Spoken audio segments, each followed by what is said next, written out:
श्री शिवाय नमस्तुभ्यम दोस्तों आप सभी का मेरे YouTube चैनल में स्वागत है।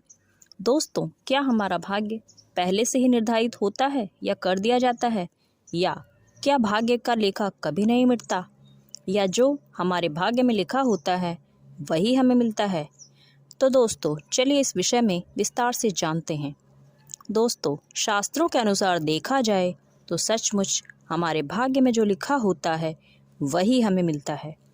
जो जीव के भाग्य में लिखा है वह उस जीव को भोगना ही पड़ता है। परंतु दोस्तों, प्राणी अपने भाग्य का निर्माता स्वयं ही होता है। प्राणी के कर्म ही उसे भाग्य और दुर्भाग्य का श्रेणी बनाते हैं। भगवान श्री कृष्ण जी ने भी गीता में कहा है कि मनुष्य अपने कर्म करने के लिए स्वतंत्र है। वह अपनी इच्छा के अनुसार अच्छा कर्म करे या बुरा कर्म करे, यह उसकी स्वयं की इच्छा है। परंतु उन कर्मों का फल तो मैं ही दूंगा। इसका अर्थ यह है कि मनुष्य अपनी अच्छे और बुरे कर्मों के फल को भोगने के लिए अवश्य तैयार रहे। उसे कर्म करने में मैं बाधक नहीं बनूंगा, परंतु उसके कर्मों का फल देने के लिए मैं अवश्य ही आऊँगा। जैसा प्राणी कर्म करता है वैसा ही उसे फल भी मिलता है। मनुष्य के पिछले जन्म में जो कर्म होते हैं उसी के अनुसार उसे नया जन्म मिलता है। अतः सदैव मनुष्य को अच्छे कर्म ही करने चाहिए, जिससे उसके अगले जन्म का भाग्य अच्छा मिले। दोस्तों, एक मनुष्य का शरीर ही ऐसा है जिसे मोक्ष का द्वार माना गया है, एवं शास्त्रों में कहा गया है कि मात्र एक मनुष्य का ही ऐसा शरीर है जिससे वह ईश्वर की भक्ति करके, नेक कर्म करके ईश्वर को प्राप्त कर सकता है तथा बार बार जन्म मृत्यु के आवागमन से मुक्त हो सकता है। लोक कल्याण, दान, दया, पुण्य एवं अच्छे कर्म तथा ईश्वर की भक्ति करके मनुष्य ईश्वर को प्राप्त कर सकता है। मित्रों, हमारा कर्म सबसे ऊपर है। हमारे कर्मों के अनुसार ही मनुष्य का भविष्य बनता तथा बिगड़ता है। कर्मों के अनुसार ही भाग्य को बदला जा सकता है, लेकिन एक सीमित अवस्था तक। तो दोस्तों, चलिए अब हम जानते हैं कि हमारे जीवन की किन किन चीज़ों को लिख दिया जाता है। तो दोस्तों, सबसे पहली चीज़ है आयु।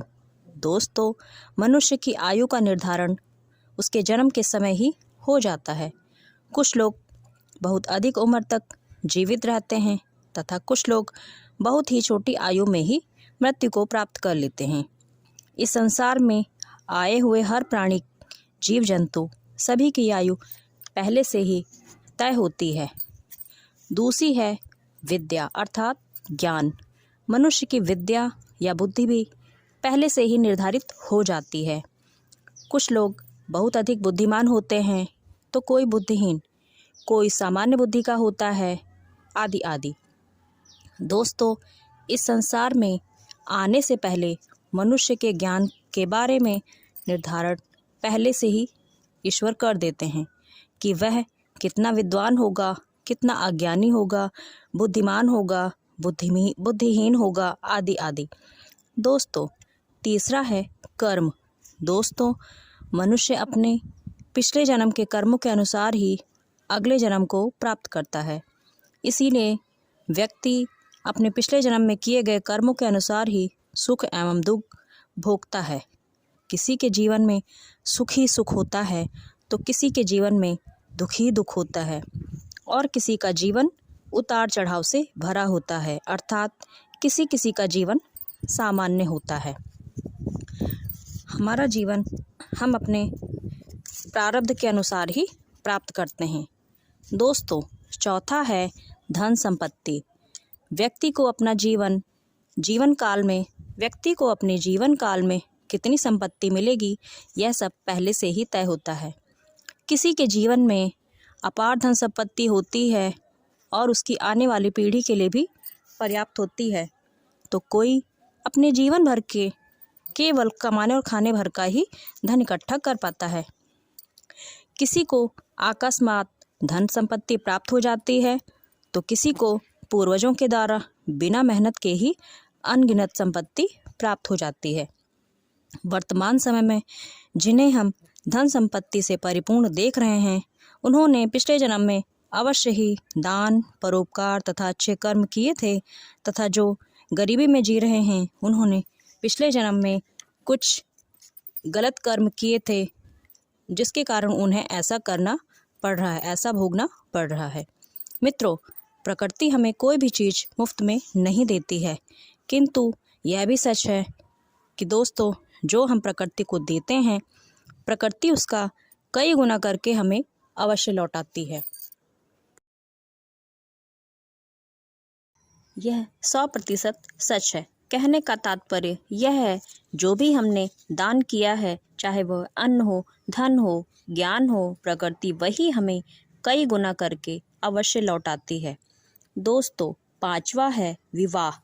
अगले जन्म में भेजने से पहले ईश्वर आपका विवाह भी पहले से ही तय कर देते हैं कि आपका विवाह किसके साथ होना है। यह सब पहले से ही तय होता है। कई बार हम चाहते किसी और से हैं और हमारा विवाह किसी और से हो जाता है, तो यह सब हमारे पिछले जन्म के कर्मों के कारण ही होता है। तो दोस्तों, आपको वीडियो में दी गई जानकारी कैसी लगी, प्लीज़ कमेंट्स बताएं और प्लीज़ चैनल को सब्सक्राइब अवश्य करें एवं वीडियो को लाइक एवं शेयर अवश्य करें। श्री शिवाय नमस्तुभ्यम।